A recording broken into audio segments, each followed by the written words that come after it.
Bagaimana jika pensiunan TNI terkena razia ilegal oleh oknum polisi? Lalu oknum tersebut meminta uang damai sebesar 1 juta rupiah. Bagaimana selanjutnya? Mari kita simak ceritanya. Jangan lupa untuk like dan subscribe. Jakarta Timur, sore hari.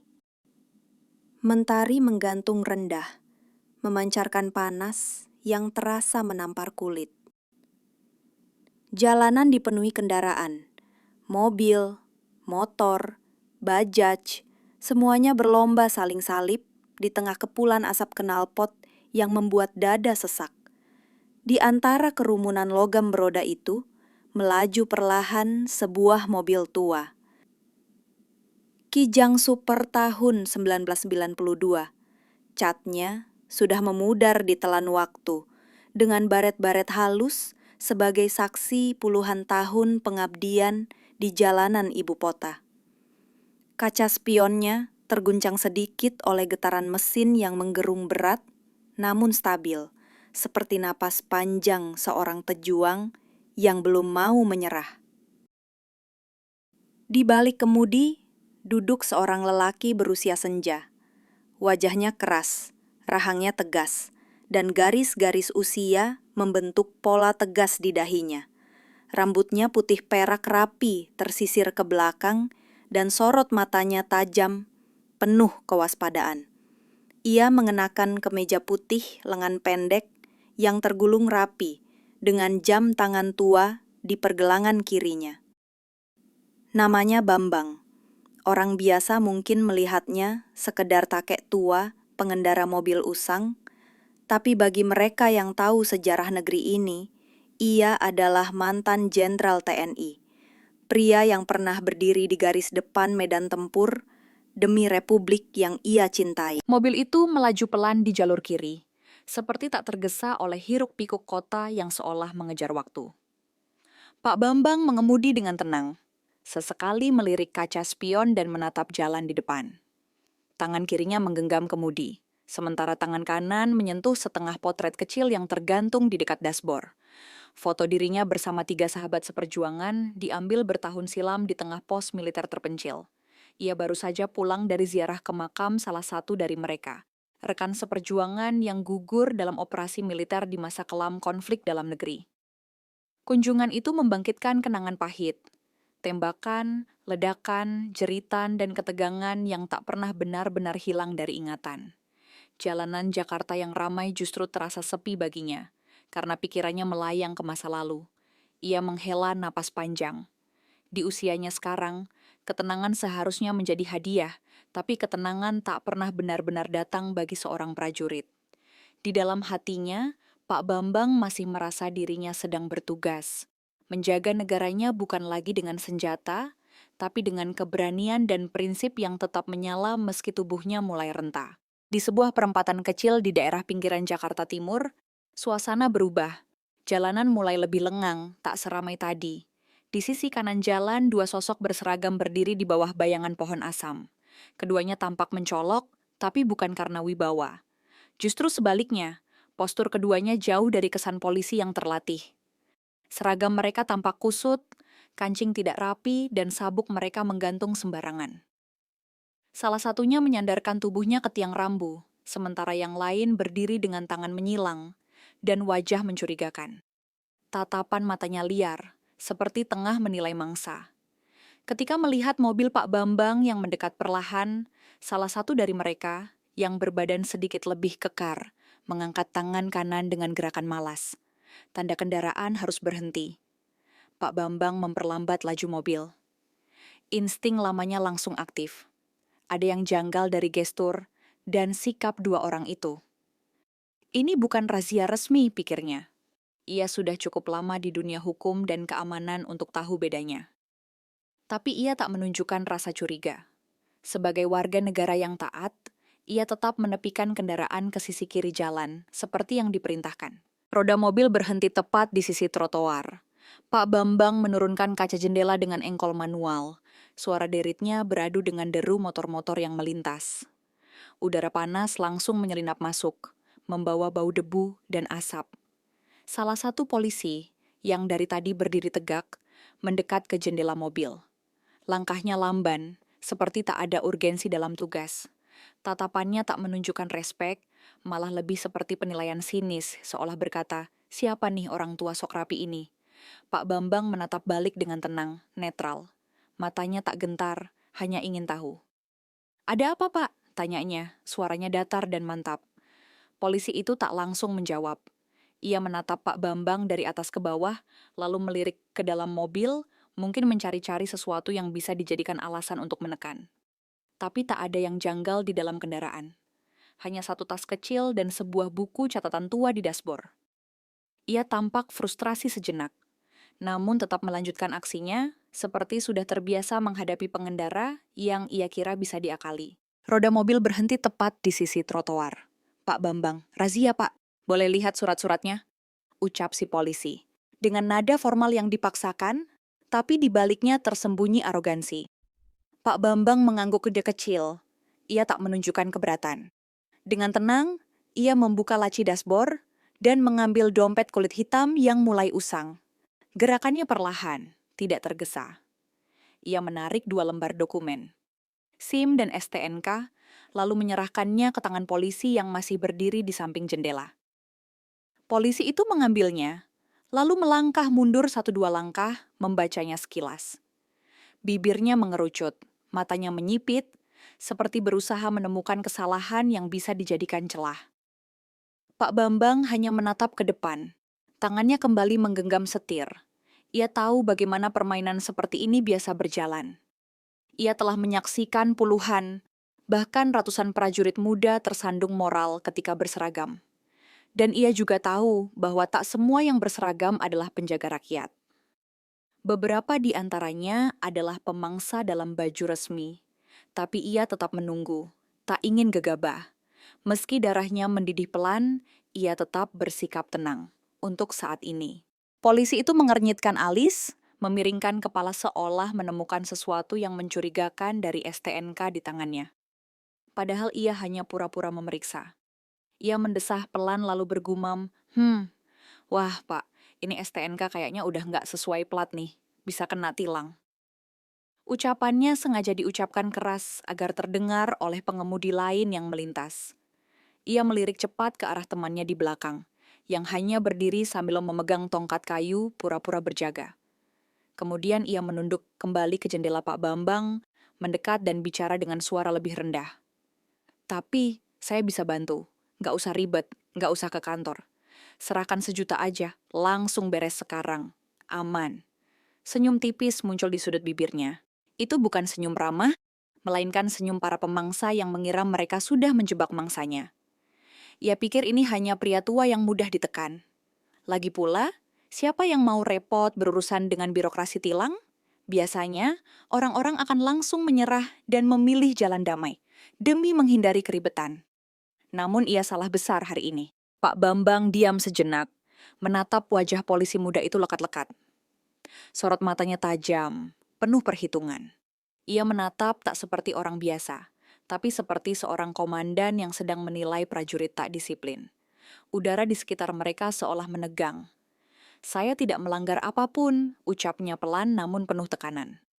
Surat saya lengkap, pajak hidup, nama sesuai, kendaraan sah. Suaranya datar, nyaris seperti bisikan, tapi justru itulah yang membuat si polisi merasa tidak nyaman. Ia mundur sedikit, merasa ada sesuatu yang janggal dari pria tua ini. Bukan hanya keberaniannya menolak, tapi juga ketenangan sikapnya. Suara kendaraan di sekeliling seolah menghilang, tergantikan oleh denting ketegangan yang tak kasat mata. Mata Pak Bambang tak lepas dari wajah polisi itu, menusuk dalam seperti pisau yang menguliti harga diri. Sebuah tatapan yang biasa ia gunakan pada prajurit nakal di masa lalu. Bukan marah, tapi mematikan. Namun si polisi tampak belum menyadari siapa yang ia hadapi sebenarnya. Polisi itu mulai kehilangan sabar. Ia tertawa pendek, tawa sinis yang lebih seperti luapan frustasi. Ya kalau nggak mau ribet bayar aja, Bapak pikir saya bodoh? Ucapnya sambil menyeringai, memperlihatkan gigi kuningnya. Ia menatap kijang tua itu dengan jijik. Mobil tua begini, pasti banyak masalahnya. Jangan sok bersih deh, Pak. Ia menunduk, Lalu tangannya dengan perlahan menyentuh gagang senjata di pinggangnya. Sebuah gerakan mengancam, sekaligus bentuk dominasi yang sering ia pakai untuk menekan para sopir. Gerakan itu kecil, tapi syarat makna. Pesan di baliknya jelas. Saya bisa pakai kekerasan kapan saja. Tapi Pak Bambang tak bergeming. Di masa lalu, ia pernah menghadapi senjata betulan dalam jarak lebih dekat dari ini. Ia pernah bertempur dalam hutan belantara, dikepung pasukan musuh dari berbagai arah. Satu gertakan pistol dari bocah seragam kusut ini sama sekali tidak menggoyahkannya. Sebaliknya, itu justru menyalakan bara lama yang selama ini coba ia padamkan dengan damai. Dengan tenang, Pak Bambang mengembalikan dompetnya ke dalam dashboard.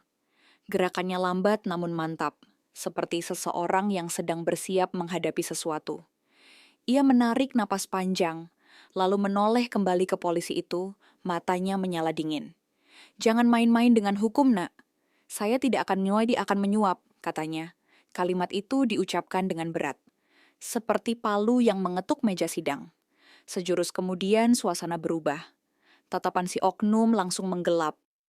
Rahangnya mengeras, sorot matanya berubah menjadi kemarahan. Ia tidak terbiasa ditolak. Apalagi oleh seorang pria tua yang tampaknya tidak tahu diri. Harga dirinya seolah diinjak, bukan karena nilai uang yang ditolak, tapi karena keberaniannya diremehkan. Ia merasa harus menunjukkan siapa yang berkuasa di jalanan ini. Ia lupa satu hal penting. Orang yang tenang dalam bahaya biasanya bukan orang biasa. Tapi ia terlalu terburu nafsu untuk menyadarinya. Ia mengepalkan tangannya, dadanya naik turun menahan emosi yang menggelegak. Di pikirannya hanya ada satu dorongan. Tunjukkan siapa yang harus tunduk. Tanpa aba-aba, polisi itu meraih gagang pintu mobil dan membukanya kasar. "Jangan banyak gaya lo, Pak Tua!" teriaknya dengan suara keras yang memancing perhatian beberapa pengendara lain. Sebelum Pak Bambang sempat menahan diri dengan sabuk pengaman, tangan kasar itu meraih kerah kemejanya dan menariknya paksa keluar dari mobil. Kaki Pak Bambang kehilangan pijakan. Ia terseret beberapa langkah sebelum akhirnya jatuh menghantam trotoar yang kasar dan panas. Tubuh tuanya menghantam pinggiran beton, pundaknya terasa nyeri, dan sebuah luka robek muncul di pelipis kanan. Beberapa orang yang melihat langsung menghentikan langkah, terkejut tapi bingung harus berbuat apa. Beberapa mulai mengangkat ponsel, merekam. Pak Bambang terbaring sebentar. Tubuhnya diam. Debu menempel di wajah dan bajunya. Namun mata tuanya tetap terbuka, menatap ke langit. Beberapa detik yang hening, seperti jurang antara damai dan ledakan. Lalu, ia mulai bangkit. Perlahan, tubuh itu berdiri tegak lagi, seperti gunung tua yang tak bisa runtuh meski diterpa badai. Beberapa pejalan kaki yang melintas memperlambat langkah. Mereka sempat melihat tubuh renta itu dibanting keluar dari mobil, tapi tak ada yang berani mendekat. Sebagian menoleh, pura-pura tak melihat, sementara yang lain mulai merogoh ponsel untuk merekam diam-diam dari kejauhan. Di tengah panas aspal, Pak Bambang berbaring diam. Hanya nafasnya yang naik turun pelan. Darah mengalir dari pelipisnya, membentuk garis merah di sisi wajah. Ia mengerang pelan, tapi bukan karena lemah, melainkan karena tubuh tuanya mengingatkan bahwa ia bukan lagi prajurit muda. Namun luka fisik tidak pernah membuatnya menyerah. Ia sudah melewati peluru tajam, ranjau darat, dan malam-malam panjang di hutan basah penuh jebakan. Dipukul, dijatuhkan, didorong. Semua itu bukan hal baru baginya. Yang asing hanyalah ketidakadilan di tanah yang dulu ia pertaruhkan nyawa untuk lindungi. Perlahan, ia menggeser lengannya, menumpukan tenaga untuk bangkit. Di dadanya masih ada bara yang tak padam. Bara untuk melawan kezaliman.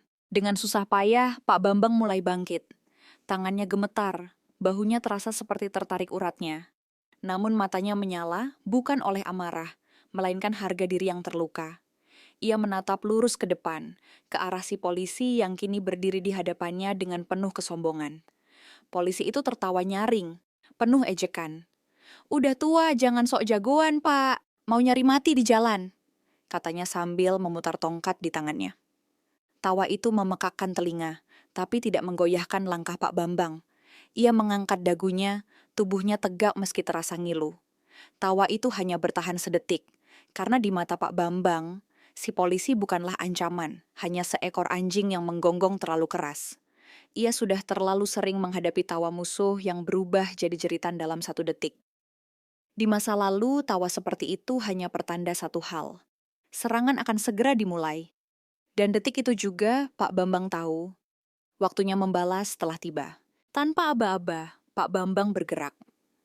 Gerakannya tak seperti kakek biasa, cepat, tepat, dan dilatih selama puluhan tahun dalam ketegangan medan perang.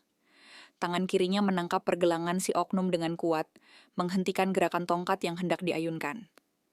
Dengan 1 langkah maju, ia memutar tubuh sedikit dan mengerahkan seluruh berat tubuhnya ke tangan kanan yang menghantam rahang si polisi dengan telak.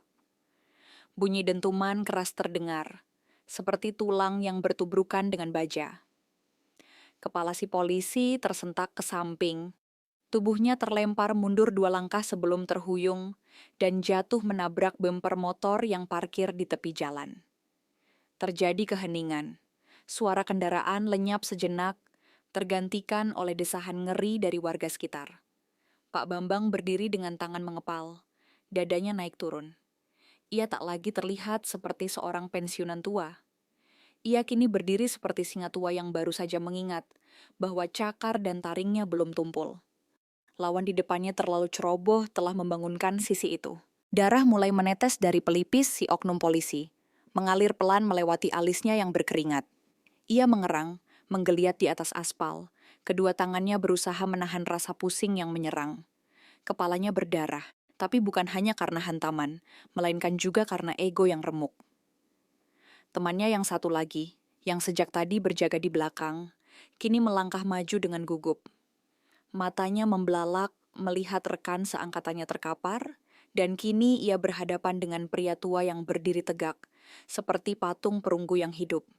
Tapi tubuh Pak Bambang tak menunjukkan kelelahan. Ia berdiri dengan sikap tempur.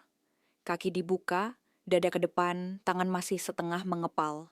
Seperti saat ia berdiri di garis depan pertempuran di perbatasan dulu, saat ratusan nyawa bergantung pada ketegasannya.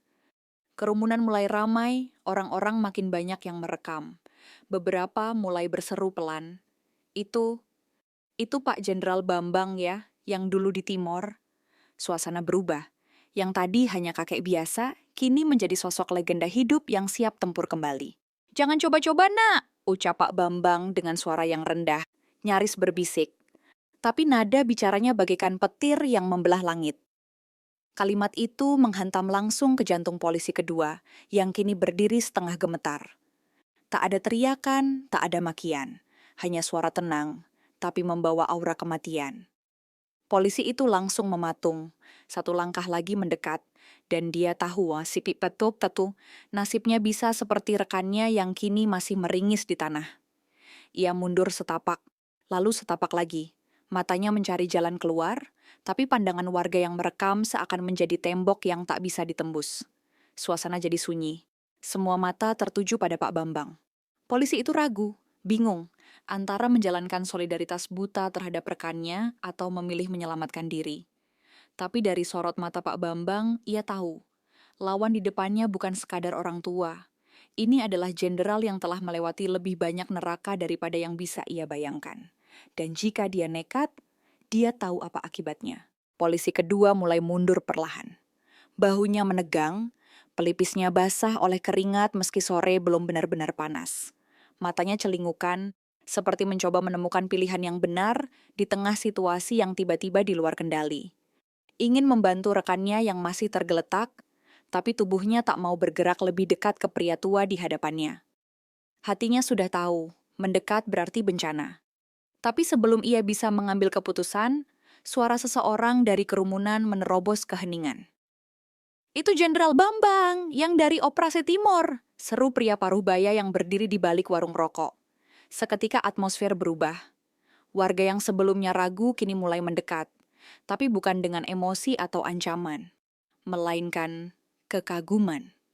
Polisi kedua langsung pucat. Kini bukan hanya berhadapan dengan seorang kakek pemberani, tapi legenda hidup yang namanya tercatat dalam sejarah militer. Tubuhnya membeku. Apapun yang ia lakukan sekarang, tak ada ruang untuk kesalahan, karena semua mata kini tertuju padanya, dan pada sosok Ki Gagah Beruban yang berdiri tegak di tengah jalan. Suasana berubah drastis seiring nama Jenderal Bambang bergema dari mulut ke mulut. Orang-orang mulai merapat, bukan dengan niat menyerang, tapi karena rasa ingin tahu yang dipenuhi rasa hormat. Mereka mendekat seperti mendekati monumen yang hidup, seseorang yang pernah mereka dengar dalam berita perang, dalam buku sejarah, atau dari cerita ayah mereka. Pak Bambang tak bergerak. Ia berdiri di tengah jalan layaknya patung perunggu yang bernafas, tubuhnya tegap, pandangannya lurus. Sorot matanya bukan milik orang tua biasa. Itu adalah mata seorang komandan yang pernah berdiri di tengah hujan peluru dan teriakan maut. Wajahnya tetap tenang, namun di matanya tergambar perhitungan dan kewaspadaan. Meski tubuhnya berdarah dan bajunya berdebu, wibawanya tak terkalahkan. Ia menatap si polisi kedua dengan lirikan singkat yang cukup membuat orang itu menunduk malu. Di tengah gemuruh Jakarta, sejenak dunia seperti diam. Yang ada hanya seorang legenda hidup yang berdiri menjaga marwahnya sendiri, tanpa butuh bantuan siapapun. Si oknum polisi masih meringkuk di atas aspal. Tangan kanannya mencoba meraih radio di pinggang, namun jari-jarinya lemas. Napasnya terengah dan wajahnya dipenuhi darah dan ketakutan. Saya cuma cari tambahan, gumamnya, lirih, seperti pengakuan dosa di detik terakhir. Tapi suara itu tak mengundang simpati. Kerumunan menatapnya dengan pandangan jijik. Bahkan beberapa warga mulai merekam dari dekat, mengabadikan wajah seorang pelayan negara yang ternoda oleh keserakahan. Pak Bambang mendekat selangkah, tapi bukan untuk mendengar. Justru untuk memastikan pria itu sadar bahwa ia bukan korban. Bagi Bambang, kejahatan dengan seragam adalah penghinaan paling dalam terhadap rakyat yang pernah ia lindungi. Ia tak berkata apapun, tatapannya cukup. Tatapan yang berkata, "Kau hina tanah ini dengan mulutmu sendiri." Ia kemudian menoleh, bukan untuk pergi, tapi untuk menunggu pihak berwenang yang seharusnya menegakkan hukum, bukan mempermalukannya. Tak ada maaf, karena penyesalan tak bisa menambal kehormatan yang sudah dijual murah di tengah jalan. Tiba-tiba, suara sirene merong dari arah selatan. 2 mobil patroli meluncur cepat dan berhenti mendadak di dekat kerumunan. Beberapa polisi berseragam lengkap turun tergesa, sebagian langsung mengamankan lokasi. Namun langkah mereka terhenti saat salah satu dari mereka, seorang perwira muda, melihat sosok berdiri di tengah kerumunan. Wajahnya berubah tegang, kemudian penuh hormat. Ia menghampiri Pak Bambang, memberi hormat militer yang dalam. "Izin, Jenderal, kami menerima laporan warga. Kami akan urus ini." Suaranya gemetar, bukan karena takut, tapi karena sadar siapa yang ada di hadapannya. Pak Bambang hanya menatap singkat, lalu mengangguk pelan. Ia tahu, tugasnya sudah selesai. Yang tersisa tinggal proses hukum dan tanggung jawab institusi. Beberapa petugas segera menahan si oknum polisi yang masih tergeletak, sedangkan yang satunya lagi hanya bisa menunduk diam, tahu bahwa kariernya mungkin tamat hari ini. Kerumunan mulai perlahan bubar, tapi bisik-bisik tetap mengalir deras. Mereka baru saja menyaksikan keadilan ditegakkan oleh tangan tua yang tak gentar.